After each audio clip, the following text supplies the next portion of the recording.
তো hello guys, তোমরা সবাই কেমন আছো? এখন আমি যাচ্ছি আমার একটা ফ্রেন্ডের কাছে একটা বই আনতে। আর সেই বইটা খুবই গুরুত্বপূর্ণ। আমি তাকে দিয়েছিলাম, কিছুদিন হয়ে গেছে। আজকে আমি তার কাছে ওই বইটা তার বাড়ি থেকে নিতে যাবো। আর এই পরীক্ষা মানে অনেকবার প্রশ্ন বিচিত্র হচ্ছে, সব মানে পরীক্ষার সব কোশ্চেন ছিল, তাই ওকে দিয়েছিলাম পরীক্ষার আগে। সে এখনও দেয়নি, ওই জন্য আজকে তার বাড়িতে গিয়ে আনতে যাবো, কারণ সে অনেকদিন বাড়িতেই ছিল না, সে গিয়েছিল কলকাতা। তাই আজকে সে বাড়ি এসেছে, তাই আজকে যাই। যদি সে থাকে আমি তার বাড়ি থেকে নিয়ে চলে আসবো। তো গাইস, তোমরা কি জানো আমাদের বাড়ির এখানে খুব বড় মানে রথের মেলা হয়, পুরো 25-28 দিনের মতো হয়।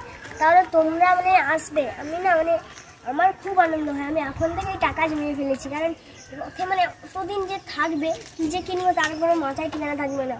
আমাদের স্কুলের চারপাশে, বলতে গেলে পুরো চারপাশে এত দোকান বসে যায়, মানে তোমরা ভাবতে পারছো না। তো গাইস, আজকের জন্য এখানেই ব্লগটা মানে শেষ করলাম। তাদের জন্য টাটা, বাই।